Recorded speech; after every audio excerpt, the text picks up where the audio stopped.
தோன்றுகின்ற தீன் ஆயுர்வேத ஆலோசனை மையத்தின் திறப்பாளராகவும் தலைமையாளராகவும் வருகைந்திருக்கக்கூடிய நம் அனைவரின் அன்பு சகோதரர் நாவனா முரளிக்கண்ணன் டாக்டர் அவர்களை நம் அனைவரின் சார்பாக வரவேற்பதுடன் அவர்கள் இந்த ஸ்தாபனத்தை திறந்து வைத்து நாம் ஸ்தாபனத்திற்குள் சென்றவுடனே அங்கு பிற நிகழ்ச்சிகள் நடைபெற எல்லாம் வல்ல ஏக இறைவன் அருள் செய்வானாக என வேண்டி இப்பொழுது ஸ்தாபனத்தின் உரிமையாளர், பெரிய மனதின் சொந்தக்காரர், வளரும் தொழிலதிபர், வாழும் வள்ளல், இந்த 3 வார்த்தைக்கும் முடியுமையானால் பின்னால் விளக்கம் தருகிறேன். நினைவு வைத்துக் கொள்ளுங்கள். இந்த வார்த்தை நீங்கள் சொன்னீங்க ஆலிமிசான் வேணால் சொல்லுங்கள், அது ஏன் சொன்னேன்னு சொல்கிறேன். ஏனெனில் நேரடியாக முகத்திற்கு முகம் புகழ்வது என்பது இஸ்லாம் அனுமதிக்காத ஒன்று. யாரிடத்தில் தகுதி இருக்கிறதோ அவர்களை புகழ்வது ஒரு இஸ்லாமியனுடைய கடமை. அந்த ரீதியிலே தான் நம்முடைய தீன் ஆயுர்வேத மையத்தின் உரிமையாளர் மட்டுமின்றி தீன் குரூப்ஸினுடைய நிறுவனர், என் அன்பான சகோதரர், மரியாதை நிறைந்த பீர் முகமது அவர்கள் இந்த ஆயுர்வேத மையத்தை திறந்து வைத்து தலைமை உரை ஆற்றி தலைமை ஏற்று தர நமது முரளிக்கண்ணன் சகோதரர் டாக்டர் அவர்களை கேட்டுக்கொள்வார்கள். அஸ்ஸலாமு அலைக்கும். வந்திருக்கக்கூடிய அனைத்து நண்பர்களுக்கும், தோழர் சமுதாய நண்பர்களுக்கும் வணக்கம். அனைவரும் வருவது என்று அன்புடன் வரவேற்கிறேன். இந்த ஆலோசனை மையத்திற்கு சிறப்பு வாசிவதற்காக வந்திருக்கக்கூடிய மௌலானா மௌலவி அல்லாஹ் முகமது சகோதரர் பால்காலின் அவர்களையும், தலைமையேற்க வந்திருக்கக்கூடிய டாக்டர் முரளிகண்ணன் அவர்களையும், இந்த கட்டிடத்தினுடைய உரிமையாளர் அண்ணன் எஸ்பி மகாதேவன் அவர்களையும், மற்றபடி மதுரை டாக்டர் எஸ் கண்ணன் அவர்களையும், மற்றபடி இந்த அண்ணாசிலை பள்ளிவாசல் முஸ்லிம்நூர் பள்ளியினுடைய இமாம் இப்ராஹிம் சாஹிப் அவர்களையும் மற்றும் வந்திருக்கக்கூடிய அனைவர்களையும், என்டிசி அவர்கள், திரு மோகனா, மருதுமலர், மதுரை வீரன், நாசர், அருதுராஜ் மற்றும் அனைவரையும் பொன்னலக்கா எல்லாரையும் அன்புடன் மற்றும் இங்கே வந்திருக்கக்கூடிய அனைவர்களையும் என்னுடைய சிறிய தரப்பினர் திருமதி வர்த்தக சங்க தலைவர் சம்சாரியம் அந்தோனிராஜ் சார் அவர்களையும், என்னுடைய சிறிய தரப்பினர் திரு முகமது காசிம் ஆசிரியர் அவர்களையும் மற்றும் அனைவரையும் வருவது என்று கூறி அன்புடன் வரவேற்கிறேன்.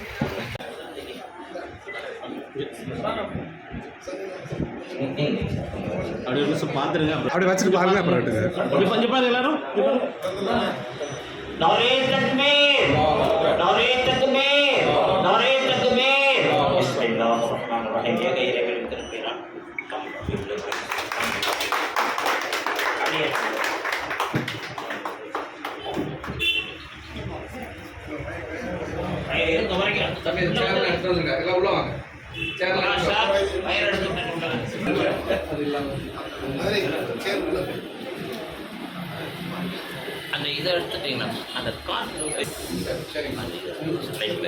எல்லாருமே தெரியும்.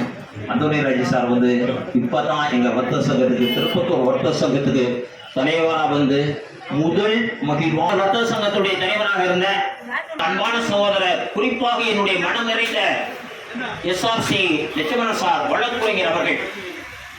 அவர் லட்சுமணன், இவர் அந்தோனி சார், இவர் முகமது ஃபாரூக், 3 பேரும் சேர்ந்துதான் பல்வேறு நிகழ்வுகளை நடத்துவோம். ஒவ்வொரு நிகழ்விலும் இதுதான் இந்தியா என்று சொல்லி காட்டுவோம்.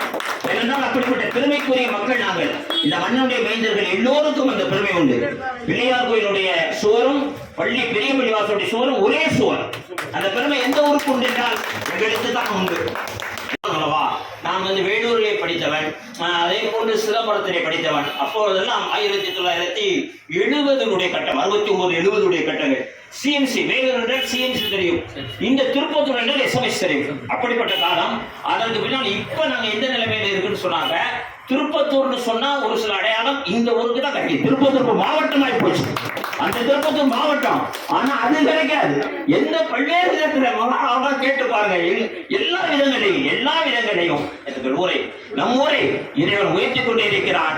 இன்னும் உயர்த்த வேண்டும், இந்த ஊர் உயர வேண்டும் என்று நீங்கள் எல்லாம் பிரார்த்திக்க வேண்டும் நல்ல உள்ளத்தில் என்று சொல்லி மேலே சென்று விடுவோம். மேலே சென்று கொண்டே இருப்போம். இறை அருளால் படிப்பால் பிறருக்கு உதவும் தன்மையால் உயர்வோம், இறையர்களை பெறுவோம் என சொல்லி இப்பொழுது எங்களுடைய இஸ்லாமிய பேரறிஞர்களில் ஒருவரும் முஃப்தி என்றால் ஒரு சட்டத்திற்கு தீர்ப்பு வழங்குவார். நான் இந்த சிவகங்கை மாவட்டத்திற்கு தமிழ்நாடு மாநில அரசால் நியமனம் செய்யப்பட்ட நீதிபதி, இஸ்லாமிய நீதிபதி, எனக்கு காசி என்று சொல்வார்கள். அரசு காசி, நான் அரசிலிருந்து மதிப்பூதியம் பெறக்கூடியவர். 32 மாவட்டத்திற்கும் 28 காசிகள் மட்டும்தான் நியமனம் செய்யப்பட்டிருக்கிறார்கள். அதில் மூத்த காசிகளிலே நானும் ஒருவன். அப்படிப்பட்ட எங்களுடைய அந்த தத்துவாவை கூட 2 தூண்களை வைத்து நான் சரி செய்வேன். அதே ஒருவர் முஃப்தி என்றால் மார்க்க சம்பந்தமான தீர்ப்பு வழங்குவார். அவர் இப்பொழுது இன்ஷா அல்லாஹ் எல்லோருடைய நல்வாழ்விற்கான நல்ல துஆவை வழங்குவார். رب العالمين اللهم صل على سيدنا نبينا مولانا محمد وبارك وسلم عليه آمين. ربنا تقبل منا انك انت السميع العليم وتب علينا انك انت التواب الرحيم. اللهم انا نسالك ابواب الخير وابواب الصحه وابواب السلامه وابواب العافيه من كل بلاء برحمتك يا ارحم الراحمين. ربنا تقبل منا ما كان صالحا واصلح لنا ما كان فاسدا. ربنا اتنا في الدنيا حسنه وفي الاخره حسنه وقنا عذاب النار. صلى الله تعالى وسلم على خير خلق سيدنا محمد وآله وصحبه أجمعين والحمد لله رب العالمين. وقال النبي صلى الله عليه وسلم كل داء دواء أو كما قال عليه الصلاة والسلام. செல்லக்கூடிய எதிர்நோக்கி செல்லக்கூடிய ஒரு துறையை இன்றைக்கு அவர்கள் தேர்ந்தெடுத்திருக்கிறார் என்று சொன்னால் இது சமுதாயத்திற்கு தேவையான வசதிகளை செய்து கொடுத்து நடத்துவார் என்று முழு நம்பிக்கையோடு விடைபெறுகிறேன். டீன் ஜோன்ஸ் பீர்முகத்தை பற்றி சொல்லணும்னு சொன்னாக்க, என்னுடைய 20 ஆண்டு கால நண்பர். அதாவது விடாமுயற்சி, அயராத உழைப்பு, தளராத தன்னம்பிக்கை, 3க்கும் சொந்தக்காரர் யாருன்னா டீன் ஜோன்ஸ் பீர்முகமது அவர்கள் தான். ஒவ்வொரு கட்டத்துலையும் தானே இருந்து, அதாவது செல்ஃப் இன்ட்ரெஸ்ட் எடுத்து ஒவ்வொரு காரியத்தையும் செய்யக்கூடியவர் அவர். அந்த மாதிரி ஆரம்பித்தது தான் இந்த நிறுவனம். இந்த நிறுவனம் வந்து இதுபோல் என்றும் ஆள் போல செழித்துவங்கிறதுக்கு எல்லாம் வல்ல இறைவனை வேண்டிக் கொண்டு விடைபெறுகிறேன். வணக்கம். நான் சொன்னேன் கீழே, அவர் வளரும் தொழிலதிபர் என்று சொன்னேன். அது உண்மை என்பதனை நமது வழக்குரையர் அவர்கள் மிக அற்புதமாக சொன்னார்கள்.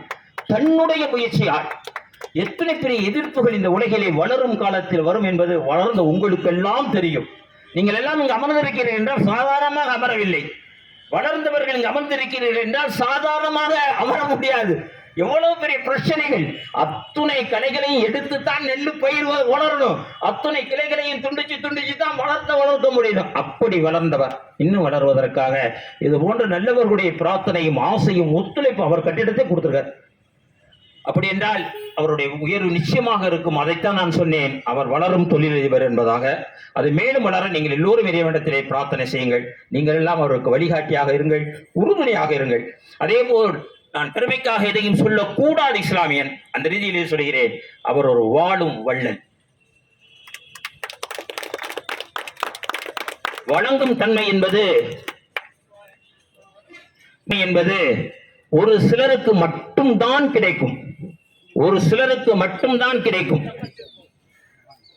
வழங்குவது என்பது யாருக்கு இறைவன் அந்த வழங்கும் குணத்தை கொடுக்கிறானோ அவர்களால் மட்டும்தான் வழங்க முடியும். வழங்கும் தன்மையுடையவர்களைத்தான் வள்ளல் என்று சொல்லுவார்கள். வள்ளல் என்றால் வாய்ப்பு இருந்தா மற்றெல்லாம் அவர் என்ன நினைச்சு வந்திருக்காரு எனக்கு தெரியாது. என் உடன் பிறந்த சகோதரர் ஏகேஎம் லெபைக்கனி சித்த வைத்தியர், அவங்க எஸ்எம்பி, ஆர்எம்பி, ஆர்ஹெச்எம்பி, ஏற்கனவே அவங்க 1977 முடிச்சவங்க. அல்ஹம்துலில்லாஹ். நான் சொன்ன சிறப்பு விருந்தினர்கள் ஒரு அதிர்ஷ்டம் பேர் முகமதுக்கு அதிகமாக எதுலையுமே நான் ஆயிரக்கணக்கான திருமணங்கள் நடத்தி வச்சிருக்கேன். ஆனால் மகாதேவன் வக்கீல் சார் வந்து திருமண நிகழ்வுகளுக்கு ரொம்ப குறைவாக வருவாங்க. அது கோர்ட்டு நேரமாக இருக்கோ என்னமோ தெரியல. அதே மாதிரி என் உடன் பிறந்த சகோதரர் அவர் பல திருமணங்கள் நடத்தி வைப்பார். ஆனால் முக்கியமான நிகழ்வாக கூட அவரால் பங்கெடுக்க முடியாது, சில நிலைமைகள், நேரங்கள். அப்படி இருந்தும் அவர் வருகை தந்து விடுவார் என்ற நம்பிக்கையில் தான் சொன்னேன். அல்லாஹ் இறைவன் கொண்டு வந்து சேர்த்து விட்டார். முடியுமானால் நான் சொல்லியிருக்கிறேன் தம்பி பீர் முகமதை பற்றி வாழும் வள்ளல் என்று சொல்லியிருக்கிறேன்.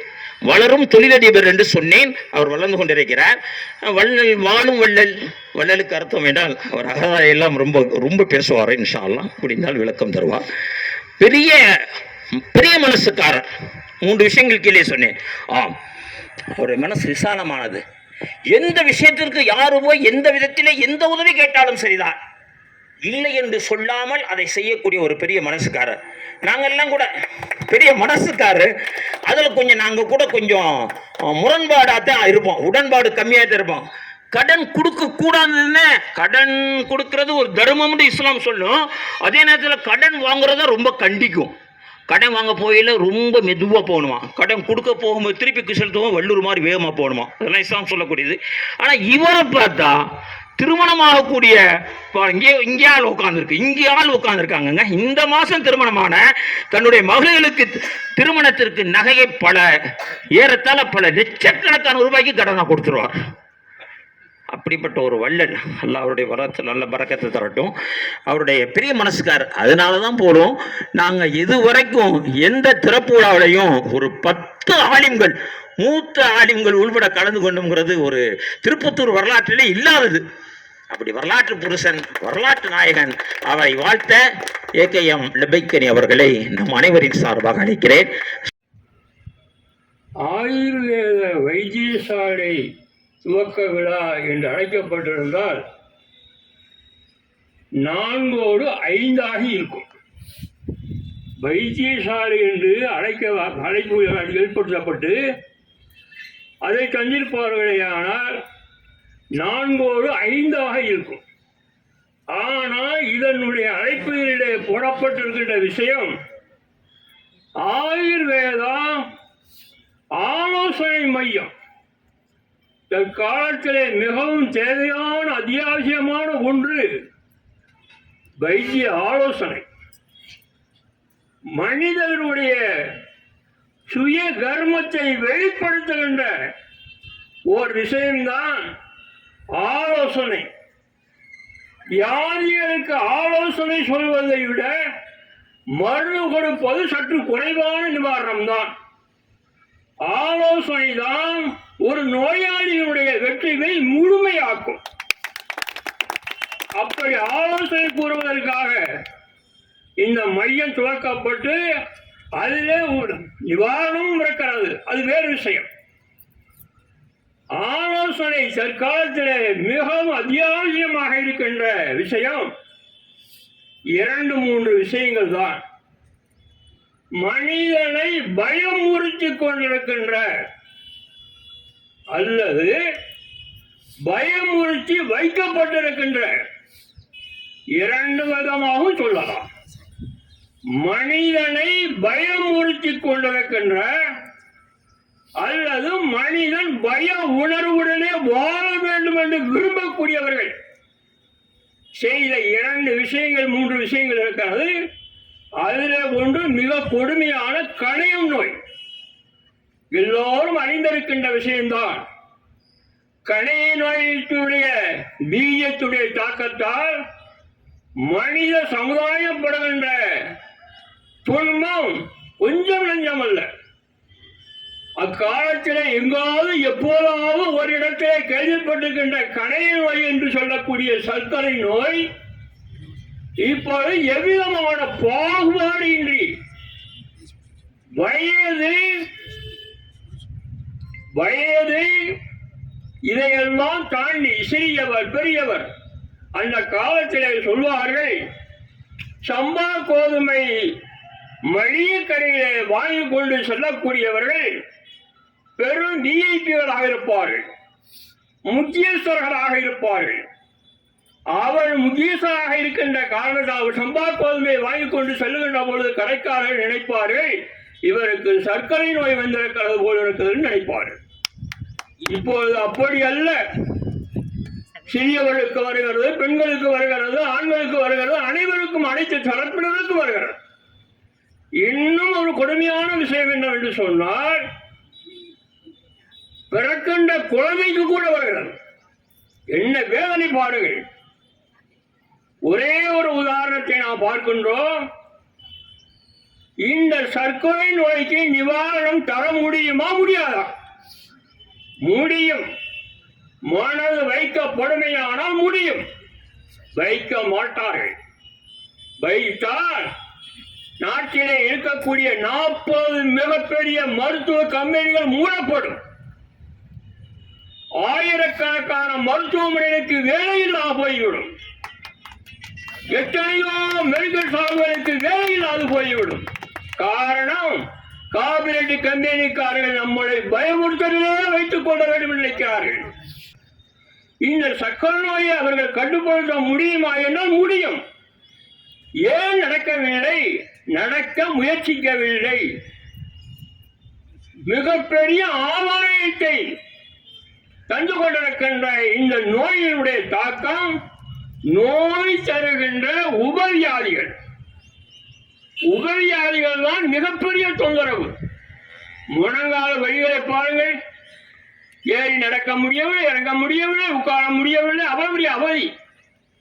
அந்த முழங்காலில் இருக்கக்கூடிய எலும்பினுடைய மஞ்சையை திங்கக்கூடிய ஆற்றல் இழக்கிறது. அந்த கணையின் நோய் வலுப்பட்டால் ஏற்படக்கூடிய தாக்கத்தில் இருக்கிறார். மூளை உறிஞ்சுகிறது. நான் சொன்னேன், ஒரு எளிய மருத்துவ குறிப்பு கொண்ட நூலை நான் எழுதி வெளியிட்டிருக்கின்ற பொழுது நான் சொல்லுகின்றதற்கு ஒரு உதாரணத்தை சொல்லி நிறைவு செய்து விடுகிறேன்.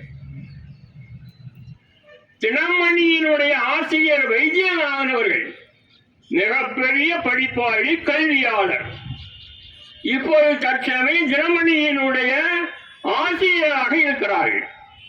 அவர்கள் என்னுடைய சுய கர்மம் என்று சொல்லக்கூடிய நூலுக்கு விமர்சன மதிப்புரை எழுதுகிறார்கள். அந்த மதிப்புரையில என்ன குறிப்பிடுகிறார்கள் என்று சொன்னால், நூலாசிரியர் இப்படி குறிப்பிடுகிறாரே, கரோனா என்று சொல்லக்கூடிய பயமுறுத்தல் நோய் உங்கள் நாட்டில் ஏற்படுத்தப்பட்ட பிறகு போட்டு கொண்டு தடுப்பூசிகளை கண்டுபிடிக்க தெரிந்த உங்களுக்கு, பம்பாயில் இருக்கக்கூடிய, பூனாவில் இருக்கக்கூடிய வாழா கரோனா என்ற நோய் வந்தவுடனேயே தடுப்பூசி கண்டுபிடிக்க தெரிந்த உங்களுக்கு, பல்லாண்டு காலமாக மாற்றி வைத்துக் கொண்டிருக்கின்ற சர்க்கரை நோய்க்கு ஒரு தடுப்பூசி கண்டுபிடிக்க முடியாதா என்று கேட்டிருக்கிறாரே. இந்த கேள்விக்கு இன்னும் பதில் சொல்வீர்கள் என்று கேட்டார். அப்படியான விஷயங்கள் இதில் நோய் நிவாரணத்தை அவர்கள் தர முயற்சிக்கவில்லை. பின்னடைவு ஏற்பட வேண்டும் என்பதற்காக தாமதிக்கிறார்கள். இதில் ஒரு கொடுமையான விஷயம் என்னவென்று சொன்னால், ஒரே விஷயம் முடிச்சு விடுகிறோம். ஞாயிறுகள் தான் என்னன்னு சொல்லுங்க. அது அழைப்புக்கு வந்து அது சொல்லாமல் போயிட முடியாது. சேலம் மாவட்டம் தரங்காப்பட்டி முத்துராஜனுடைய மகன் யுவராஜ், அவருடைய மனைவி மலர்விழி, அவர்களுக்கு 2 பெண் குழந்தைகள், 7, 3 வயது. அந்த யுவராஜுக்கும் மலர்விழிக்கும் நீண்ட காலமாக சர்க்கரை நோய் பாதிப்பால் அவர்கள் அதிகமாக பாதிக்கப்பட்டார்கள். பெரும் தொந்தரவுகள் சூழ்ந்தது. அதற்கிடையே 2 பெண் குழந்தைகள் அவருக்கு பிறக்கிறார்கள். பிறக்கின்ற பொழுதே இனிப்பு நோயாளியாக, சர்க்கரை நோயாளியாக அந்த குழந்தைகள் பிறக்கிறார்கள். 7 வயதிலே இன்சுலின் ஊசியா, 3 வயதிலே இன்சுலின் ஊசியா, தவித்து போனார் சுயார். கன்றாவியை வெளியாவற்றை பார்க்க முடியவில்லை, செலவு செய்ய முடியவில்லை. ஒரு கட்டத்திற்கு இந்த முடிவுக்கு வந்து விடுகிறார்கள், நாம் இந்த உலகத்தில் இருப்பதற்கு எந்த விதமான வாய்ப்பும் கிடையாது, அர்த்தமும் கிடையாது. ஆகினால் எல்லோரும் போய் சேர்ந்து விடக்கூடிய இடத்திற்கு சேர்ந்து விட வேண்டியதுதான் என்ற முடிவுக்கு வந்து விஷத்தை வாங்கி 2 பெற்ற பிள்ளைகளுக்கும் தருகிறார்கள். கணவனும் மனைவியும் சேர்ந்தே 2 குழந்தைகளுக்கும் தருகிறார்கள். தந்ததற்கு பின்னால் 2 குழந்தைகளும் மரணித்து விட்டதா என்பதை சரிபார்த்து காத்திருக்கிறார்கள். 2 பிள்ளைகளும் மரணித்து விட்டது என்று உறுதி செய்து கொண்டதற்கு பின்னால் அவர்கள் இருவரும் அந்த விஷத்தை அறிந்து அவர்களும் மரணிக்கிறார்கள். குடும்பத்தில் 4 பேர்களும் சர்க்கரை நோய்க்காக பலிக்கிறார்கள். என்ன கொடுமையான விஷயத்தை ஏன் சில பிள்ளைகள் வருவதில் நாங்கள் யோசிக்கிறோம்ல. தம்பி திருமணத்தில் ஒரு கோரிக்கை இருக்கிறோம். உங்களுடைய சாமரத்தினுடைய ஆண்டு விழாவோ அல்லது ஏதாவது ஒரு சிறப்பான நிகழ்ச்சியை நீங்கள் நடத்துகின்ற எண்ணுகின்ற பொழுது எல்லோரும் கலந்து கொள்கின்ற வாய்ப்பை கூடிய நேரம். இந்த சாமரத்தை தொடர்ந்து வைத்து விட்டு எல்லோரும் வந்து உட்கார்ந்துக்கிட்டுருவோம். அந்த நேரத்தில் ஒரு வெளியிடத்தில் ஒரு மண்டபத்திலேயோ ஒரு இடத்திலேயோ ஒரு நிகழ்ச்சி ஏற்பாடு செய்து இந்த எளியவனை போன்ற, எனக்கெல்லாம் வயதாயிருக்கு, இந்த எளியவனை போன்ற சிலரை நீங்கள் அழைத்து மருத்துவ ஆலோசனை கொடுக்க செய்ய வேண்டும். ஆலோசனை செய்ய அவர்கள் அறிந்து கொள்ள செய்ய வேண்டும். இதை முழுமையாக பயன்படுத்திக் கொண்டவர்கள் ரூபா நிலையத்தினுடைய சேகர் தான். கிட்டத்தட்ட 40 ஊர்களுக்கு என்னை அழைத்து சென்றிருக்கிறார்கள். செவிலியர்களை எல்லாம் ஒரு மண்டபத்திலே அழைத்து வைத்திருப்பார்கள். அங்கே என்னை பேச சொல்லுவார்கள். அந்த செவிலியர்கள் எல்லாம் கையிலே ஒரு நோட்டை, வெள்ளை நோட்டை எடுத்துக்கொண்டு வந்து நான் சொல்வதை எல்லாம் குறிப்பெடுத்துக் கொண்டே இருப்பார்கள். அப்படி குறிப்பெடுத்துக் கொண்டவர்கள் ஆயிரக்கணக்கான பேர்கள். இன்னும் கிராமத்திலே அவர்களுக்கால் முடிந்த வைத்தியத்தை, இந்த வைத்தியம் தொய்ந்து விடக்கூடாது என்பதற்காக அவர்கள் செய்துவிடக்கூடிய வாய்ப்பை ஏற்படுத்தினோம். அந்த சேகர் அவர்கள் எஸ்என் ஆஸ்பத்திரியில் இருக்கக்கூடிய கூகுள் ஹால் என்று ஒரு ஹால் இருக்கிறது. இப்படி இருக்கிறதா என்று தெரியவில்லை. அந்த ஹாலிலே என்னை வைத்து 14 கூட்டம் நடத்தி இருக்கிறார்கள். காளையார் கோயில், இடையமேலூர், நாகப்பட்டினம், இதற்கெல்லாம் அழைத்து மிகப்பெரிய கூட்டங்களை கூட்டி என்னை பேச செய்து இந்த மருத்துவத்தை அவர்கள் மறந்து விடாமல் இருப்பதற்கான வாய்ப்பை ஏற்படுத்தினார்கள். கையில் அப்படியான வாய்ப்புகள் வரட்டும். இந்த சர்க்கரை நோயினுடைய பாதிப்பினுடைய விஷயத்தை நான் சொல்லுகின்ற பொழுது இந்த ஆலோசனை மையம் கணையம் எப்படி செயல்படாமல் போகிறது என்பதற்கான ஆலோசனை தாங்கள் தேடி வருகின்றவர்கள் அவசியம் சொல்ல வேண்டும். அடுத்ததாக சுவாச பிரச்சனை. சுவாசம் நமக்கு எப்படி கிச்சிறுகிறது என்பதை அவருக்கு ஆலோசனை வழங்க வேண்டும். இப்படியான சில குறிப்பான ஆலோசனைகளை அவருக்கு முழுமையாக வழங்குகின்ற பொழுது அது மிக பயன் தரக்கூடிய விஷயமாக மாறும். மருந்து எல்லோரும் தருகிறார்கள். ஹேர்பல் விரும்புகிறான்னு சொன்னா எல்லா பச்சையும் ஹேர்பலா போச்சு பாருங்க.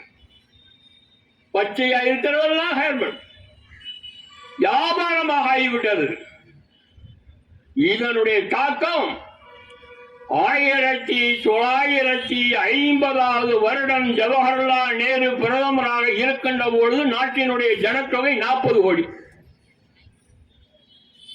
40 கோடி பேருக்கும் உணவளிக்க முடியவில்லை. தானியங்கள் விளையவில்லை. தானியங்களுடைய உற்பத்தி பற்றாக்குறை இருக்கிறது. இதையெல்லாம் கருத்தில் கொண்ட சமீப காலத்திலே நம்மை விட்டு மறைந்து சென்றிருக்கின்ற வேளாண் விஞ்ஞானி எம்.எஸ். சுவாமிநாதன் அவர்கள் நேரு இடத்திலே ஒரு கோரிக்கை வைக்கிறார்கள். நம்மளுடைய நிலங்களிலே விளைகின்ற தானியங்கள் எல்லாம் போதுமானதாக இல்லை, மக்களுக்கு உணவளிப்பதற்கான வாய்ப்புகள் இல்லை. ஆகையினால் நம்முடைய விளைச்சலை பெருக்குவதற்காக அப்படியான அந்த சுவாமிநாதன் நேருஜியிடத்தில் கேட்கிறார்கள்.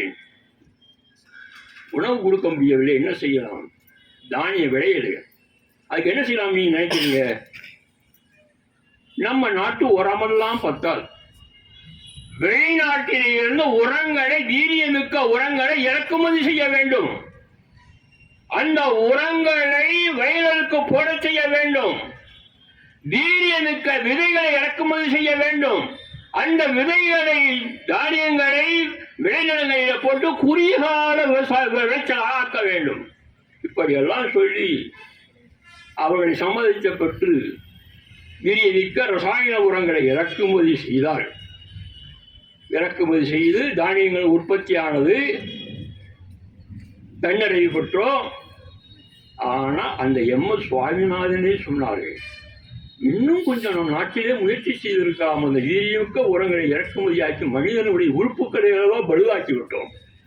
அன்று வந்தது இந்த கணையத்தினுடைய நோயினுடைய அதிக பாதிப்பு. போகாது. நிச்சயமாக இறைவன் நாடினால் ஒழிய இதை இருந்து நாம் மீளாத வரை நம்மை விட்டு போகாது. இதிலிருந்து அப்படியான வாய்ப்பை நாம் பெறுவோம். இந்த ஆயுர்வேதா என்பது கேரளத்தினுடைய தலைவாசம். ஆயுர்வேதாவுடைய பிதாமக தன்வந்திரி. அந்த தன்வந்திரியினால் ஆயுர்வேதம் என்று சொல்லக்கூடிய நூல் எழுதப்பட்டது. அந்த ஆயுர்வேதத்துடைய நூலுடைய இருப்பதுதான் ஆயுர்வேதாவுடைய மருத்துவம்.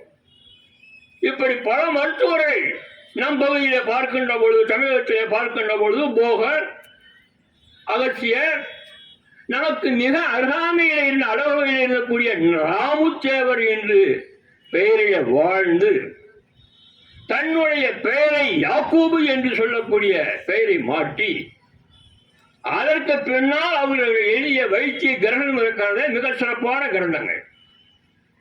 அப்படியான மருத்துவம், பாரம்பரியமான மருத்துவம்.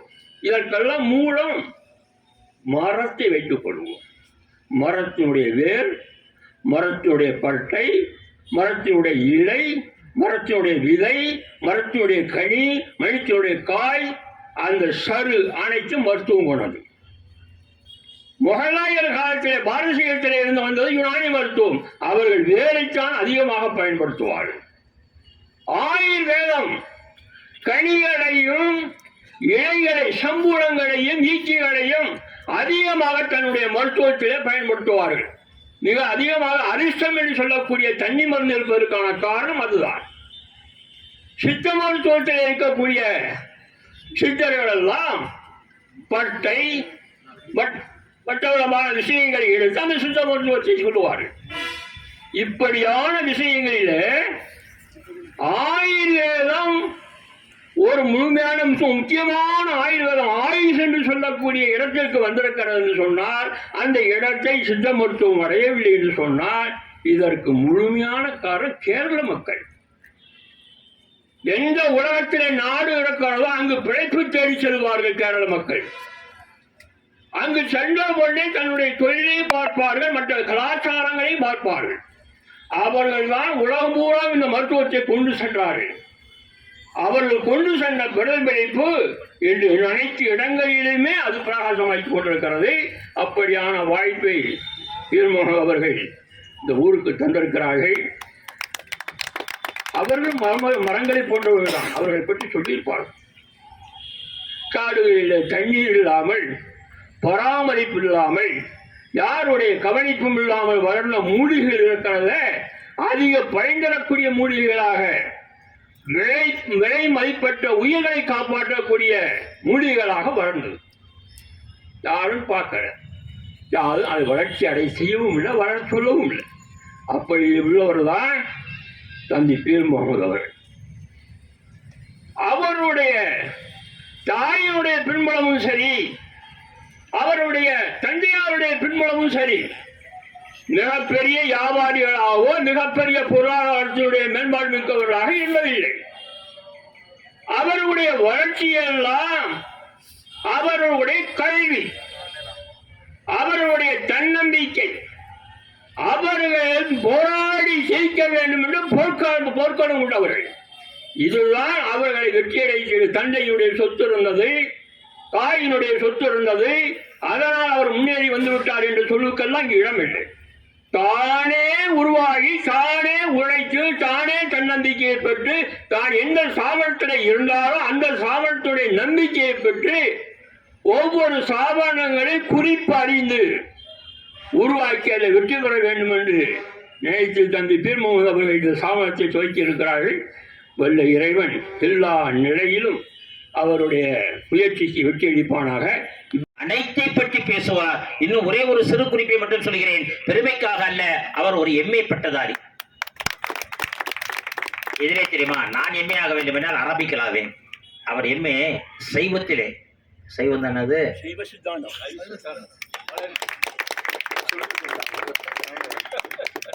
இன்று இந்தியா இருக்கக்கூடிய எனது பல்லாண்டு கால நேசர் என்று சொல்வதா, நண்பர் என்று சொல்வதா, வழிகாட்டி என்று சொல்வதா, சமகால ஒரே மத போதகர்கள் என்று சொல்வதா என்று எனக்கு தெரியவில்லை. திரு இன்றைய அடிகளார் இருக்கிறார்களவா, பொன்னம்பல தேசிய அடிகளார், அவர்களுக்கு என் அண்ணனுக்கு முன்னாலே எனக்கு அவருக்கும் பழக்கம். ஆனாலும் கூட அவரால் நிறைய பாராட்டப்பட்டவர் இவர். பொன்னம்பல தேசிய அடிகளாரால் பாராட்டப்பட்டவர். அவெல்லாம் நம்ம தம்பிட்ட நான் சொல்லிக்கிறேன், இன்ஷா அல்லாஹ் இதே நம்ம ஆயுர்வேத ஆலோசனை என்ற ஒரு வார்த்தைக்கு தான் பேசியிருக்காரு. ஆலோசனை தான் பேசியிருக்காரு. நம்ம ஒரு இந்த இன்ஷா அல்லாஹ் ஆலோசனை மையத்துடைய முதலாண்டு விழாவையே ஒரு நல்ல மண்டபத்தில் ஏற்பாடு செய்து அதே இந்த தகவலை மதுரை முரளிக்கண்ணன் சார் அவர்கள் ஆல்ரெடி அவங்க சொன்ன வார்த்தை அப்படி சொல்லியிருக்காரு. இதில் உள்ளே பேர் இருக்கிறார்கள், எடுத்து சொல்வதற்கு தான் நாட்கள் இல்லை அப்படிங்கிற ஒரு வார்த்தையை சொன்னார்கள். அதை பற்றி உங்களுக்கு ஞாபகப்படுத்துகிறேன். ரொம்ப ஆர்கனைஸ்டாக எனக்கு ரொம்ப ஒரு பெரிய விஷயம். ஒரு கூட்டத்தை நடத்துறதுன்றது நிறைய விஷயம் நாங்கள் பண்ணியிருக்கோம். அது ஆரம்பத்தில் வந்து நல்ல ஒரு இன்வால்மெண்ட்டோட இருந்து எங்களுக்கு நல்ல ஒரு இந்த நிகழ்ச்சியை தொடக்கத்துலேருந்து இப்போ வரைக்கும் நடத்தி கொடுத்த நம்ம முகமது சாருக்கு இந்த நேரத்தில் நன்றியை தெரிவிச்சுக்கிறேன். அதே மாதிரி பீர் முகமது சார், நான் ஒரு 6 மாதம் தான் நல்லா பழக்கம். முகமது பாருக் ஆலின் மன் பை சார்னு சொல்லக்கூடியது எனக்கு ரொம்ப பிடிச்ச விஷயம். நான் படித்தது மதுரையில் அல்லமின் ஸ்கூலில் தான் படித்தேன். நான் ஃபஸ்ட் ஸ்டாண்டர்ட்லேருந்து 5th ஸ்டாண்டர்ட் வரைக்கும் நான் படித்தது அல்லமின் ஸ்கூல். எங்கள் அண்ணன் படித்தது அல்லமின் ஸ்கூல். எனக்கு அத்தா ஃப்ரெண்ட்ஸ் ரொம்ப அதிகம். ஆசாத்துன்னு சொல்லக்கூடிய என்னோட 3rd ஸ்டாண்டர்ட் படித்த ஃப்ரெண்டு இப்போ வரைக்கும் எங்களோட ஃப்ரெண்டாக வாடா போடா ஃப்ரெண்டு. அதெல்லாம் ரொம்ப சந்தோஷமான விஷயம் இந்த நிகழ்ச்சியில் நான் கலந்துக்கிட்டது. உங்களை மாதிரி எனக்கு அந்த மாடுலேஷனாக எனக்கு பேச வராது, ஒரு ஏத்தா இருக்கமா. எனக்கு தெரிஞ்ச நல்ல விஷயத்த கூட நான் பகிர்ந்துக்கிறேன். என்னோட பேர் முரளிக்கண்ணன், மதுரை. இந்த அருமையான வாய்ப்பை நான் கடந்த ஒரு 6 வருடமாக எடுத்து பெரிய அளவில் பண்ணிகிட்டு இருக்கோம். இன்றைக்கி மருத்துவன்றது மிகப்பெரிய அளவில் ஒரு கமர்ஷியல் ஆகிடுச்சு. அது எல்லாத்துக்குமே தெரிஞ்ச விஷயம் தான். நம்ம லெப்பை சார் ரொம்ப அருமையாக, ரொம்ப எளிமையாக எல்லாத்துக்கும் புரிகிற மாதிரி அனுபவத்தை சொன்னாங்க. நான் சொல்ல வேண்டிய விஷயத்தில் பாதி விஷயம் சார் வந்து கவர் பண்ணிட்டாங்க. எனக்கு அது ரொம்ப சந்தோஷமான விஷயம். ஏன்னா உங்களை மாதிரி பெரியவங்க தான் எங்களை வழி நடத்தணும். இது நிறைய பேருக்கு தெரியல. இன்றைக்கி மருத்துவன்றது இன்றைக்கி மிகப்பெரிய ஒரு வியாபாரமாக மாறிச்சு. முன்னாடிலாம் பழத்தில் சினிமாலெல்லாம் பார்த்தீங்கன்னா மருத்துவர் வந்து வீட்டுக்கே வந்து வைத்தியம் பார்ப்பாங்க. சினிமாவில் பார்த்துருப்போம், ஒரு பையன் தூக்கிட்டு வீட்டுக்கு வருவாங்க, எம்ஜிஆர் படத்துலலாம் பார்த்துருப்போம். ஆனால் அப்பேற்பட்ட மருத்துவம் இன்றைக்கி பெரிய லெவலில் என்ன ஆயிடுச்சுன்னா வியாபாரமாக மாறிடுச்சு. இன்றைக்கி பாரம்பரிய வைத்திய முறைக்கு இன்றைக்கி முக்கியத்துவம் கொடுத்து இன்றைக்கி மக்கள் வந்து அதிகமாக விரும்பி வர்றாங்க. நம்ம பண்ணக்கூடியது ஆயுஷ் மினிஸ்ட்ரி, ஆயுர்வேதா, யோகா, யுனானி, சித்தா, ஹோமியோபதி இதெல்லாமே இன்றைக்கி நெறிப்படுத்தி ஆயுஷ்னு சொல்லி ஒரு அமைச்சம் கடந்த 8 வருஷமாக நடந்துக்கிட்டு இருக்குது. சென்ட்ரல் கவர்மெண்ட்டோட வழிகாட்டுறதோட அவங்க என்ன பண்ணுறாங்கன்னா பாரம்பரியமான வைத்திய முறை, தரமான மருத்துவம் நடுத்தர மக்களுக்கும் அடித்தட்டு மக்களுக்கும் போய் சேரணும். அந்த நோக்கத்துக்காக இந்த மினிஸ்ட்ரி ஆரம்பிச்சிருக்காங்க. நம்ம கம்பெனி 20 வருஷமாக பண்ணிகிட்டு இருக்காங்க. இந்த பொருள் எங்கே தயாரிக்கிறாங்க அப்படின்னு பார்த்தீங்கன்னா ஜார்க்கண்ட் இமயமலை அடிவாரத்தில் முக்கியமான மூலிகை ஃபுல்லாக அங்கே தான் கிடைக்குது. சில கிடைக்காத மூலிகைகளை வெளியிலேருந்து வர வைக்கிறாங்க இந்தியா முழுக்க. அதை ஃபுல்லாக அந்த இடத்துல தயாரித்து இந்தியா முழுக்க சப்ளை பண்ணுறதுக்கு மட்டும் 600 அவுட்லெட் இருக்குது. 600 அவுட்லெட் கம்பெனி வச்சுருக்காங்க. ஆனால் அவங்க முக்கியமான பெரிய பெரிய ஊரில் மட்டும்தான் வச்சுருப்பாங்க. நடுத்தர மக்கள்லாம் எங்கே இருக்காங்க? பெங்களூரில் இருக்காங்களா, சென்னையில் இருக்காங்களா, பாம்பேல இருக்காங்களா? கிடையாது. கிராமத்தில் வரைக்கும் நமக்கு கிடைக்கும். அந்த நோக்கத்தோட தான் நாங்கள் என்ன பண்ணிட்டோம்னா ஆயுர்வேதிக் ஆலோசனை மையம். ஏன்னா இப்போ சங்கர் சார் பியூசி எடுத்திருக்காருன்னா அது முக்கியமான ஊரில் தான் கொடுப்பாங்க, எல்லா ஊருக்கும் கொடுக்க மாட்டாங்க. அப்போ எல்லா ஊர்லேயுமே தரமான மருத்துவம் கிடைக்கணுன்றதுக்காக தான் நாங்கள் ஆலோசனை மையம்ன்றதை ஆரம்பித்து இன்றைக்கி நிறைய மக்களுக்கு ஆலோசனை வழங்கிக்கிட்டு இருக்கோம். நாள்பட்ட வியாதி எல்லாத்துக்கும் எங்கள்கிட்ட மருந்து இருக்குது. நார்மலாக வரக்கூடிய வருது பார்த்தீங்கன்னா இருமல் இருக்குது, காய்ச்சல் இருக்குன்னா அதுக்கும் நம்மள்ட்ட மருந்து இருக்குது.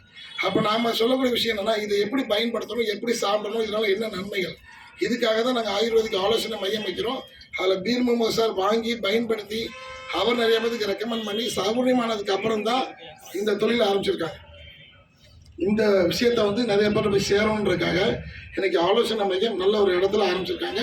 பெரியவங்களோட வழிகாட்டுதலோட நல்ல சிறப்பாக நடந்துருச்சு. நான் சொல்கிறக்கூடிய விஷயம் என்னன்னு பார்த்தீங்கன்னா 20 வருஷத்துக்கு முன்னாடி இந்த ஆரோக்கியம் இன்றைக்கி இருக்கா? இல்லை. அதுக்கு நிறைய காரணம் இருக்குது. ஏன்னா உணவு முறை மாறிடுச்சு, காற்று சுத்தமாக இல்லை, தண்ணியை விலை கொடுத்து வாங்கி குடிக்கிற நிலைமைக்கு மாறிட்டோம். அதே மாதிரி பார்த்தீங்கன்னா தானியங்கள் ஃபுல்லாக நிறையா வந்து பார்த்தீங்கன்னா 180 நாள் விளையக்கூடியதை 90 நாள் விளைவிக்கும் போது அதில் வந்து சத்துக்கள் எதுவுமே இல்லை. அதில் லைஃப் ஸ்டைல் நிறையா மாறிடுச்சு. இன்றைக்கி பார்க்குற தொழிலுக்கு தகுந்த மாதிரி, பார்க்குற வேலைக்கு தகுந்த மாதிரி தான் நோயே வருது. ஒத்துக்கிறீங்களா? டிரைவர் கண்டக்டருக்கு ஒரு சில நோய்கள் வருது, போலீஸ் டிபார்ட்மெண்ட்டில் சில நோய்கள் வருது, வைத்தியம் பார்க்கக்கூடிய நர்ஸுக்கு நிறைய நோய்கள் வருது, பார்க்குற வேலைக்கு தகுந்த மாதிரி தொழிலுக்கு தகுந்த மாதிரி நோய்கள் வருது. இதுக்கு தீர்வுன்னு பார்த்தோம்னா அலோபதி. இன்றைக்கி அலோபதியில் கொரோனா டயத்தில் ஒரு பாராசிட்டமால் மாத்திரைக்கு 15 லட்சம் கொடுத்து அப்போலோ ஹாஸ்பிட்டலில் ட்ரீட்மெண்ட் கொடுத்தாங்க. அப்போ கொரோனாவில் வந்து பார்த்தீங்கன்னா அந்த டயத்தில் கொரோனாக்கு மருந்தே கண்டுபிடிக்கல, வெறும் பாராசிட்டமால் மாத்திரையை வச்சு 15 லட்சம் சம்பாதிச்சாங்க. ஏன்னா அது கார்பரேட் கம்பெனி, அந்த வாய்ப்பை அவங்க பயன்படுத்துகிறாங்க, பிஸ்னஸாக மாற்றுறாங்க, வாய்ப்பாக பார்க்குறாங்க. அந்த டயத்தில் நம்ம கம்பெனி பார்த்தீங்கன்னா ஆயுஷ் வாஷ்னு சொல்லி ஒரு தரமான காயக்கல்ப லேகியம், அது கொரோனா வந்தவங்களும் சாப்பிடலாம், வராமல் தடுக்கிறதுக்கும் சாப்பிடலாம். அந்த டயத்தில் எங்களுக்கு கண்டுபிடிச்சி தரமாக கொடுத்தாங்க. அந்த டயத்தில் மெடிசின் ஆன் டியூட்டி, சர்வீஸ் செக்டார்னு போட்டு என்னோட காரணத்தில் கொரோனா டயத்தில் வீட்டை விட்டு வரக்கூடாது. நான் இதே திருப்பத்தூருக்கு நான் வந்திருக்கேன். நான் கொரோனா டயத்தில் காலையில் திண்டுக்கல் ப்ரோக்ராம், மதுரையில் வந்து ஈவினிங் டயத்தில் திருப்பத்தூர் ப்ரோக்ராம்.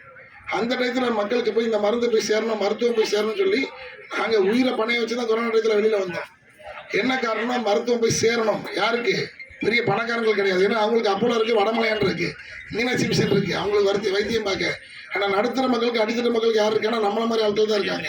அந்த டயத்தில் ரிஸ்க் எடுத்து நான் திருப்பத்தூர் வந்திருக்கேன். கொரோனா டயத்தில் நான் திருப்பத்தூர் ஃபீல்டு பார்த்துருக்கேன், திண்டுக்கல் ஃபீல்டு பார்த்துருக்கேன், தமிழ்நாட்டுக்குள்ள அலைஞ்சிருக்கோம். என்ன காரணமா அந்த மருத்துவம் போய் சேரணுன்றதுக்காக. இன்னைக்கு சென்ட்ரல் கவர்மெண்ட் என்ன பண்ணிட்டாங்க, ஆயுஷ் அமைச்சகம் பரிந்துரைக்கப்பட்ட நோய் எதிர்ப்பு சக்தி மருந்து சாப்பிடுங்கன்றாங்க. நாங்கள் போய் இந்த விஷயத்த சொல்கிறோம். கம்பெனி இந்த சயின்டிஸ்ட்டு என்ன ப்ராடக்ட் கொடுத்துட்டீங்களா, இது இருமல் மருந்து, வெளியில் மென்தால் அல்கால் கலந்த இருமல் மருந்து தான் வெளியில் கொடுப்பாங்க. தூக்கம் மட்டும்தான் வரும், இருமல் சௌகரியம் ஆகாது. இதில் ஓரிஜினல் தாமரை சீமை கிச்சலின்னு சொல்லக்கூடிய ரேர் காம்பினேஷன், முக்கியமான மூலிகை கலந்த ஒரு இருமல் மருந்து. இதை சாப்பிட்டா ஜலதோஷம், இருமல், காய்ச்சலுக்கு நல்ல ரிசல்ட். உமன் கம்பெனின்னு சொல்லக்கூடிய ஒரு ப்ராடக்ட். இந்த உமன் கம்பெனின்றது பார்த்தீங்கன்னா மாதவிடாய் பிரச்சனைக்கு இன்னைக்கு 10 பேர் எடுத்து பார்த்தோம்னா இன்னைக்கு எல்லார் வீட்லையுமே லேடிஸ் இருக்காங்க. இன்னைக்கு எல்லார் வீட்லையுமே பார்த்தீங்கன்னா லேடிஸ் இருக்காங்க. லேடிஸ் இல்லாத வீடே கிடையாது. ஒன்று குழந்தையா இருப்பாங்க, இல்லைன்னா ஒய்ஃபாக இருப்பாங்க, இல்லை அக்காவாக இருப்பாங்க, தங்கச்சியாக இருப்பாங்க. இந்த மாதிரி லேடிஸ் 10 பேர் எடுத்து பார்த்தோம்னா 8 பேருக்கு மாதவிடாய் பிரச்சனை இருக்குது. நீர்க்கட்டி பிரச்சனைக்கு அலோபதியில் 30,000 செலவழிச்சாலும் திரும்ப வரும்னு சொல்கிறாங்க. நம்மகிட்ட இருக்கக்கூடிய ப்ராடக்ட் வந்து உமன் கம்பெனின்னு சொல்லக்கூடியது. சங்கு புஷ்பம், நீர்பிரமி, அஸ்வகந்தா, கோரைக்கிழங்கு, மஞ்சுட்டி, முக்கீரட்டின் 20 ஹெர்பல்ஸ் கலந்தது. இது எல்லாரும் வாங்கக்கூடிய வெறும் 340 ரூபாய்க்கு தான் கொடுக்குறாங்க கம்பெனி. வாங்கலாமா இல்லைங்களா? நீர்க்கட்டி பிரச்சனை 30,000 செலவழிச்சாலும் திரும்ப வரும்ன்றாங்க. நாங்கள் வராதுன்னு சொல்கிறோம். ரேட் எவ்வளவு? 340 ரூபா. இந்த நல்ல விஷயம் நம்ம மக்கள் உடனே ஏற்றுக்க மாட்டாங்க. நல்ல விஷயத்த சொன்னால் நம்புவாங்கன்னா நம்ப மாட்டாங்க. நல்ல விஷயம் எப்பவுமே லேட்டாக தான் ஆகும். இன்னைக்கு கீரையை கூவி தான் விற்கிறாங்க. விற்கிறாங்களா இல்லைங்களா? கீரை சாப்பிட்டா நல்லது, ஆனால் அதை கூவி தான் விற்கிறாங்க. ஆனால் கெட்ட விஷயம் தெரிஞ்சாலும் 9:45 10:45 போய் பார்த்தீங்கன்னா கூட்டம் நிற்கிது. ஒரு கடையில் ஒரு அவுட்டரில் போய் பார்த்து வண்டி நிறைய நிற்கிதுன்னா பார்த்தீங்கன்னா அந்த கடை தான் இருக்குது. வெளியூரில் நான் நிறைய ட்ராவல் பண்ணுறேன். அந்த இடத்துல வயக்காடு ஒரு வயலாக இருக்கும். அந்த இடத்துல பார்த்தீங்கன்னா கூட்டம் அதிகமாக இருக்கும். 2 வீலர் நினைக்கும், டிராஃபிக்காக இருக்கும், என் கார் போக முடியாது. ஆனால் ஏன்னு பார்த்தீங்கன்னா அந்த கடை தான் இருக்குது. அது எல்லாமே கெடுதல்னு தெரிஞ்சாலும் குடிக்கிறாங்க, கீரை நல்லதுன்னு தெரிஞ்சாலும் சாப்பிட மாட்டேன்றாங்க. இந்த நல்ல விஷயத்தை நாங்கள் என்ன பண்ணுறோம்னா எல்லா இடத்துலையும் ஸ்கூலில், காலேஜ் லெவலில் இப்போ பெரியவங்க சொல்லி பார்த்துட்டோம். பெரியவங்க சிலர் கேட்குறாங்க, கேட்கல. அதனால் நாங்கள் என்ன பண்ணிட்டோம்னா இப்போ ஸ்கூல் லெவலில் போயிட்டோம். ஸ்கூலில், காலேஜில் நிறைய பெண் குழந்தைகளுக்கு மாதவிடாய் பிரச்சனை இருக்குது. இன்றைக்கி ஏஜ் அட்டன் பண்ணுறாங்க, 10 வயசில் ஏஜ் அட்டன் பண்ணுறாங்க, கல்யாணம் பண்ணி கொடுக்குறது 28 வயசில். ஆனால் அவங்க பயன்படுத்தக்கூடிய நாட்கள்னால தான் இவ்வளோ பிரச்சனை வருது. இன்றைக்கி செயற்கை கருத்தரித்தல் மையன்றது இன்றைக்கி பெரிய என்ன ஆயிருது, ஒரு பிஸ்னஸாக மாறிடுச்சு. முன்னாடி மகப்பேறு மருத்துவர்னு இருந்தாங்களே அல்லோபதியில். இப்போ மகப்பேறு மருத்துவரை பார்க்க முடியாது. அவங்கெல்லாம் இன்றைக்கி என்ன பண்ணிட்டாங்க, செயற்கை கருத்தரித்தல் மையமாக வச்சு அது ஒரு பெரிய பிஸ்னஸாக கொண்டு வந்துட்டாங்க. இன்றைக்கி நாங்கள் 8 வருஷம் 10 வருஷம் 12 வருஷம் குழந்தை பேர் இல்லாதவங்களுக்கு எங்ககிட்ட நாங்கள் கவுன்சிலிங் கொடுத்து நல்ல மருந்து கொடுத்து இன்றைக்கி குழந்தை உண்டாயிருக்கு. சந்தோஷமாக இருக்குது. நாங்கள் சேவையாக தான் பண்ணுறோம். பணம் வருது, பணம் இது வராதுன்னு நாங்கள் சொல்லலை, பணம் வருது. இது சேவையாக பண்ணுறோம்னு சொல்லும் போது நாங்கள் 50 பேர்கிட்ட சொல்லலாம், இல்லை 100 பேர்கிட்ட தான் சொல்ல முடியும். அதில் ஒரு வருமானம் இருக்கிறனால தான் நாங்கள் நிறைய ஊர் பார்க்குறோம். மதுரை வீரன் சொன்னார்னா 25 மாவட்டம் சொல்கிறாரு. எனக்கு தமிழ்நாடு மட்டும் இல்லை, தமிழ்நாடு தாண்டி பிஸ்னஸ் நல்லா வருது. வெளிநாட்டுக்கு அனுப்பிச்சிட்டு இருக்கோம். கலீல் ரஹ்மான் ஒரு அத்தா நமக்கு 17ஆம் தேதி ஒரு சென்டர் ஓப்பன் பண்ணுறாரு. எங்கன்னா திருச்சியில். அவர் துபாய்க்கு அனுப்பிச்சிருக்காரு. இதுவரைக்கும் 5 லட்ச ரூபா ப்ராடக்ட் போயிருக்கு துபாய்க்கு. துபாயில் நாகப்பட்டினத்துலேருந்து நாகூரில் நான் இதே மாதிரி ப்ரோக்ராம் பண்ணியிருக்கேன். நாகூரில் நான் இதே மாதிரி ப்ரோக்ராம் பண்ணி அவங்க மூலயமா 5 லட்ச ரூபாய்க்கு ப்ராடக்ட்டு எங்கே போயிருக்கோம், துபாய்க்கு அனுப்பிச்சிருக்காங்க. இது மாதிரி இத்தாலி அனுப்பிச்சிருக்கோம், ஆஸ்திரேலியா அனுப்பிச்சிருக்கோம், சிங்கப்பூர், மலேசியா. ஏன்னா இது AYUSH premium mark product. Premium மார்க்னா 100% பக்க விளைவு இல்லை. வெளிநாட்டுக்கு தாராளமாக எக்ஸ்போர்ட் பண்ணலாம். எக்ஸ்போர்ட்டும் நாங்கள் பண்ணிகிட்டு இருக்கோம். பை ஹேண்டாகவும் கொண்டு போயிட்டு இருக்காங்க. கொரியர் மூலமா கார்கோலையும் நாங்கள் அனுப்பிச்சுட்டு இருக்கோம். என்னதுன்னா கம்பெனி கொடுக்கக்கூடிய product AYUSH premium mark product, 100% பக்க விளைவு இல்லாத ப்ராடக்ட். இந்த நல்ல விஷயத்தை எடுத்து சொல்றதுக்கு தான் நாங்கள் என்ன பண்ணுறோம்னா அங்கங்கே ஆயுர்வேதிக் ஆலோசனை மையம். ஏன்னா எல்லா இடத்துலையும் வீட்டுக்கு நம்ம போய் சொல்ல முடியாது, நம்ம இடத்துக்கு மதுரைக்கு வர வைக்க முடியாது. அப்போ அந்தந்த இடத்துல இருந்துச்சுன்னா ஏரியா வைஸா, தாலுகா வைஸா, கிராம வைஸா நாங்கள் கொண்டு போய் கொடுக்குறோம். இந்த மாதிரி ப்ரோக்ராம் அவேர்னஸ் ப்ரோக்ராம் நிறைய நடத்திக்கிட்டு இருக்கோம். பீர் முகமது சாருக்கு கண்டிப்பாக ஒரு வருஷம், இப்போ 4வது வருஷம். இன்னைக்கு மருதுமலர் மேடம் ஆரம்பிச்சு அவங்க 4 வருஷம் ஆச்சு திண்டுக்கல்ல. அவங்க karate yoga master. Maruthumalai madam கொஞ்சம் எந்திரிச்சு அவங்க 4 வருஷமாக பண்ணிட்டு இருக்காங்க. 4வது வருஷம் ஆண்டு விழா 3வது மாதம் நடத்த போகிறோம். இதே மாதிரி சார் சொன்ன நல்ல ஒரு அருமையான ஐடியா. அடுத்த வருஷம் பார்த்தீங்கன்னா 1வது வருஷம் இந்த ஆண்டு விழா இங்கே நம்ம பண்ணும்போது பார்த்தீங்கன்னா பெரிய லெவலில் மேடம் பெரிய லெவலில் 1வது வருஷம் ஆண்டு விழா பெரிய லெவலில் ஒரு மகாலில் பண்ணுவோம். கண்டிப்பாக அது பெரிய லெவலில் பண்ணுவோம். ஏன்னா நாங்கள் இந்த விஷயத்தை வந்து நாங்கள் சர்வீஸ் ஓரியன்டாக தான் பண்ணுறோம். ஒரு தரமான மருத்துவம் நடுத்தர மக்களுக்கும் அடித்தட்டு மக்களுக்கும் போய் சேரணும்னா பெரிய லெவலில் சம்பாதிக்கிறவங்களுக்கு பெரிய ட்ரீட்மெண்ட் எடுக்கிறதுக்கு 1000 ஹாஸ்பிட்டல் இருக்குது, பெரிய பெரிய ஹாஸ்பிட்டல். அவங்க பிசினஸாக பண்ணுறாங்க, அவங்க பெரிய பிரச்சனையும் இல்லை. ஆனால் அந்த மருத்துவம் யாருக்கு கிடைக்கணும்னா நடுத்தர மக்களுக்கு அடித்தட்டு மக்களுக்கு தான் தரமான மருத்துவம் கிடைக்கணும். அந்த நோக்கத்தோட தான் எங்கள் கம்பெனி இதை ஆரம்பிச்சிருக்காங்க. இதோட சயின்டிஸ்ட், இந்த பொருள் தயாரிக்கக்கூடிய ஃபார்முலா கொடுக்குற சயின்டிஸ்ட், அவங்க பெரிய பெரிய நிறுவனத்தில் வேலை பார்த்தவங்க. எல்லாத்துக்குமே ஒரு வயசான காலத்தில் ஒரு ஏஜ் ஆன ஒரு குறிப்பிட்ட ஒரு இது அட்டன் பண்ணதுக்கப்புறம் பணத்தை காட்டிலும் மக்களுக்கு ஏதாச்சும் ஒன்று செய்யணுன்ற ஒரு சேவை மனப்பான்மை கண்டிப்பாக வரும் ஒரு ஏஜ் வரும்போது. இந்த கம்பெனியோட சயின்டிஸ்ட் வந்து பெரிய பெரிய நிறுவனத்தில் ஹிமாலயா, டாபர், ஹிந்துஸ்தான் வேலையில் பார்த்துட்டு அதுக்கப்புறம் ரிசைன் பண்ணிட்டு இந்த நிறுவனத்தை ஆரம்பிச்சிருக்காங்க. இதோட பார்ட்னர்ஷிப் போட்ட சயின்டிஸ்டானா இந்தியாவில் கவர்மெண்ட் சயின்டிஸ்ட் ஆயுஷ் போர்டில் இன்னைக்கு இருக்காங்க. அவங்க தான் என்ன பண்ணியிருக்காங்கன்னா இந்த ஃபார்முலா கொடுக்குறாங்க. எலமெண்ட்ஸ்ன்னு கொடுக்கக்கூடியது ஒரு சயின்டிஸ்ட், ஆனலான்னு சொல்லக்கூடியது ஒரு பிராண்ட் கொடுக்குறது இன்னொரு சயின்டிஸ்ட். அவங்க தான் இந்த கம்பெனியோட பார்ட்னர். அவங்க என்ன பண்ணியிருக்காங்கன்னா இது ஆரம்பித்து தரமான மருத்துவம் கொடுக்குன்றதுக்காக ரேட்டை ரீசனபிளாக வச்சுட்டாங்க. ரொம்ப குறைவுன்னு நான் என்னைக்கும் சொல்ல மாட்டேன். இந்த பொருள் ரேட்டு குறைவு நான் சொல்ல மாட்டேன். ஏன்னா குறைவாக கொடுத்தா அது குவாலிட்டி இருக்காது. அதுக்காக அதிகமும் நம்ம சொல்ல மாட்டோம். அதிகம் சொன்னால் கிராமத்தில் வாங்க மாட்டாங்க. நடுத்தர மக்கள் வாங்கக்கூடிய ரேட்டில் தான் இந்த ப்ராடக்ட்டை ரீசனபிளாக வச்சுருக்காங்க. ஏன்னா கொடுக்கக்கூடிய மூலிகை எல்லாம் முக்கியமான மூலிகை. கொரோனா டயத்தில் நாங்கள் முதல்ல கொடுத்த ப்ராடக்ட் கவாச்சி ப்ளஸ் 48 முக்கியமான மூலிகை கலந்தது. சின்ன குழந்தைகளுக்கெல்லாம் கொடுத்தீங்கன்னா அதில் வந்து பார்த்தீங்கன்னா மெமரி பவர் வல்லரை கலந்துருக்கு, நல்ல படிப்பு வரும், நல்ல பசியை தோன்றும், நுரையீரல் பிரச்சனை வராது. கொரோனா வந்த டயத்தில் இந்த ப்ராடக்ட் கிடைக்கல. திருச்சியில் போய் நான் எடுத்துகிட்டு வந்திருக்கிறேன். திருச்சியில் எடுத்துகிட்டு வந்து கொடுத்துருக்கேன். அதுக்கப்புறம் கம்பெனி கண்டுபிடிச்சது தான் இந்த ப்ராடக்ட் ஆயுஷ் வாஷ். இது கொஞ்சம் பவர் கூடினது. பெரியவங்களுக்கு நாங்கள் நிறைய பிரச்சனை உள்ளவங்க, பஃப் அடிக்கிறவங்க, ஹாஸ்பிட்டல் பிரச்சனை பஃப் அடிக்கிறாங்கன்னா அதை கொடுத்தோம்னா சௌரியமாயிரும். இது கொரோனாக்காக கொரோனா டயத்தில் கண்டுபிடிச்ச ஒரு அருமையான ப்ராடக்ட். இது ஒரு ஃபாஸ்ட் மூவ்மெண்ட் ப்ராடக்ட். இந்த மாதிரி எல்லாமே ரீசனபிள் ரேட்டில் கொடுக்குறாங்க. இந்த நல்ல விஷயம் மக்களுக்கு தெரியாதனால தான் நாங்கள் ஆயுர்வேதிக் ஆலோசனை மையம் பண்ணுறோம். வாரம் வரோம். இது மாதிரி 90 ஆலோசனை மையம் தமிழ்நாடு ஃபுல்லாக இருக்குது. சர்வீஸ் பண்ணிட்டு இருக்கோம். அதிகமான சர்வீஸ் சென்டர் எங்கே இருக்க மாதிரி நாகர்கோவில். ஏன் நாகர்கோவிலில் நிறைய பிஸ்னஸ் நடக்குதுன்னா அங்கே ஆயுர்வேத மருத்துவத்தை அதிகமாக தெரிஞ்சுக்கிட்டவங்க அங்கே தான். அதனால இந்த விஷயத்தை கேள்விப்பட்டு அவங்க அதிகமாக பிஸ்னஸ் நல்லா பண்ணிட்டு இருக்காங்க. இதே மாதிரி இப்போ தமிழ்நாடு லெவலில் பெரிய லெவலில் பண்ணிட்டு இருக்கோம். உங்களோட ஆதரவு கண்டிப்பாக நம்ம பீர் முகமது சாருக்கு வேணும். நாங்கள் எங்கள் சைடு பார்த்தீங்கன்னா இந்த மார்க்கெட்டிங் சப்போர்ட், ப்ராடக்ட்டை பற்றி, பிஸ்னஸை பற்றி ஒரு பேஷண்ட்டுக்கு எப்படி கொடுக்கணுன்றதை நாங்கள் பார்த்துட்டு இருக்கோம். எங்கிட்ட ஒரு அருமையான விஷயம் என்னன்னு பார்த்தீங்கன்னா பாடி அனலைசர் மிஷின் இருக்குது. இன்னைக்கு நாடி பிடிச்சா கரெக்டாக சொல்லிடுவாங்களா இல்லைங்களா? ஒரு எக்ஸ்பீரியன்ஸான டாக்டர் நாடி பிடிச்சா உடம்புல மொத்த உடம்பை பார்த்து சொல்லிடுவாங்க என்ன கண்டிஷன் சொல்லி. அதில் வந்து அட்வான்ஸானது நிறைய வந்துச்சு. ECG, X-ray, scan. இது இன்னைக்கு அப்டேட்டாக உடம்பு என்ன கண்டிஷனில் இருக்கோ அதை பற்றி சொல்கிறது தான் கண்டுபிடிச்ச அட்வான்ஸான மருத்துவ முறை.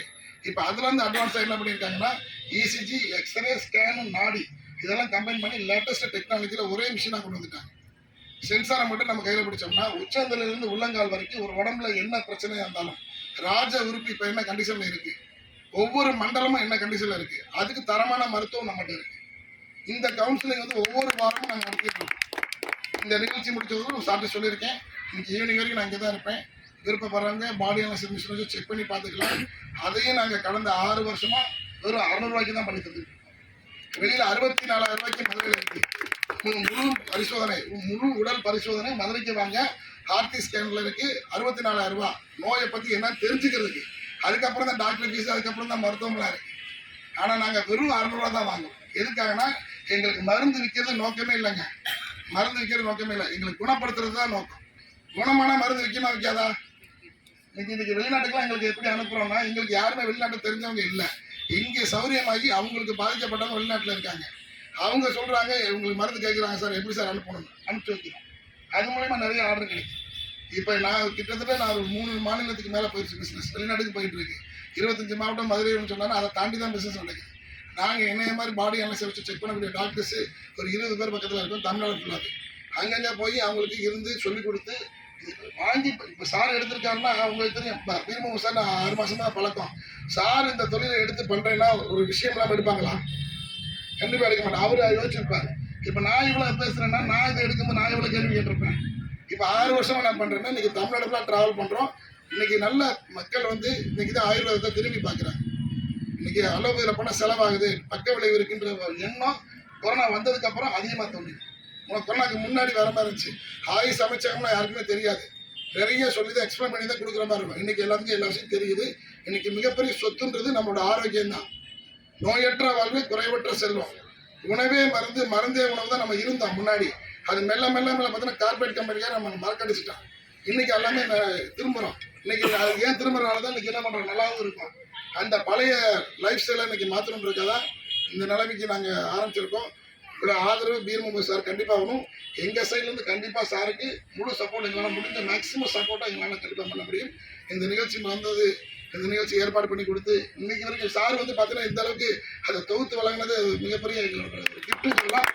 சாருக்கு ஒரு பர்சனலாக வந்து நாங்கள் வந்து சொல்கிறேன். அதே மாதிரி இங்கே திறந்த முதல் சென்டரையும் திறந்து வச்சது லட்சுமி சார் தான் திறந்து வச்சார். இந்த சென்டர் இங்கே முதல் சென்டர் திறந்து வச்சு மேடத்தோட சென்டர் திறந்து வச்சு லட்சுமி சார் தான். ரொம்ப ஃப்ரெண்ட்லியான டைப் தான். நல்லா அழகாக பேசுவார்.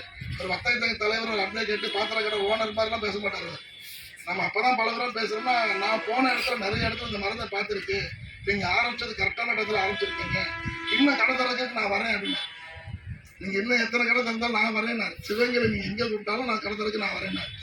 நாங்கள் கொடைக்கானலில் ஒரு ட்ரைனிங் ப்ரோக்ராம் போது அந்த நிகழ்ச்சியோட அந்த தூத்துக்குடியில் சார் வந்து தவறுன விஷயம், சிறுமலையில் நாங்கள் இருக்கும்போது தூத்துக்குடியில் தான் போகும்போது தவறுனாலும் சார் சொல்லி தான் ரொம்ப வருத்தப்பட்டேன். சார் சொல்லும்போது ரொம்ப வருத்தப்பட்டேன். ஏன்னா ரொம்ப ஃப்ரெண்ட்லியான ஒரு சார் வந்து அவர் வர்த்தக சங்க தலைவர் மாதிரியும் ஒரு அட்வொகேட் மாதிரியும் பழக மாட்டார். நம்ம பேசணும்னா நல்லா ஒரு 10 வருஷம் 15 வருஷம் பழக்கம்னா அப்படி பேசுவாங்க. அப்படி பேசக்கூடிய நபர். பரவாயில்ல, நமக்கு அடுத்து சார் வந்து அவரோட ஆத்மா சாந்தி அடையட்டும். அவரோட நல்ல எண்ணத்துக்கு நமக்கு அடுத்து அந்தோனி சார் கிடைச்சிருக்காங்க. உங்களோட ஆதரவு கண்டிப்பாக எங்களுக்கு வேணும். இன்னும் பெரிய லெவலில் ஒரு ப்ராஜெக்டை அடுத்தா பண்ணிட்டு இருக்கோம், ஒரு விழிப்புணர்வாக பண்ணிட்டு இருக்கோம். இந்த நிகழ்ச்சி மாதிரி அடுத்த வருஷம் இன்னும் நம்ம ஒரு பெரிய லெவலில் கொண்டாடுவோம்னு சொல்லி இந்த நல்ல வாய்ப்புக்கு ஏற்பாடு பண்ணி கொடுத்த பீர்முக சாருக்கு நன்றி தெரிவிச்சுக்கிறேன். தேங்க்யூ. மேலும் நம்முடைய சார் அவர்கள் உணர்த்தியபடி தேவையான பொருட்களை தங்களுடன் டெஸ்டிங் அடித்துக்கொண்டு உடல் பரிசோதனை செய்து கொண்டு அதற்குண்டான தேவையான மெடிசன்களை வாங்கி பயன்படுத்திக் கொள்ளும்படி அன்புடன் கேட்டுக்கொள்கிறேன். நன்றி, வணக்கம்.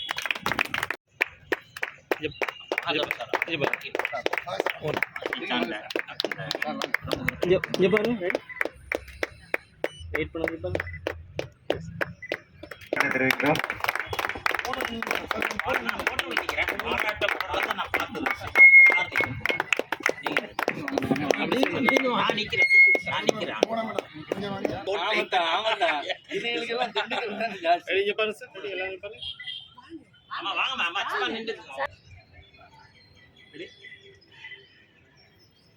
வாங்க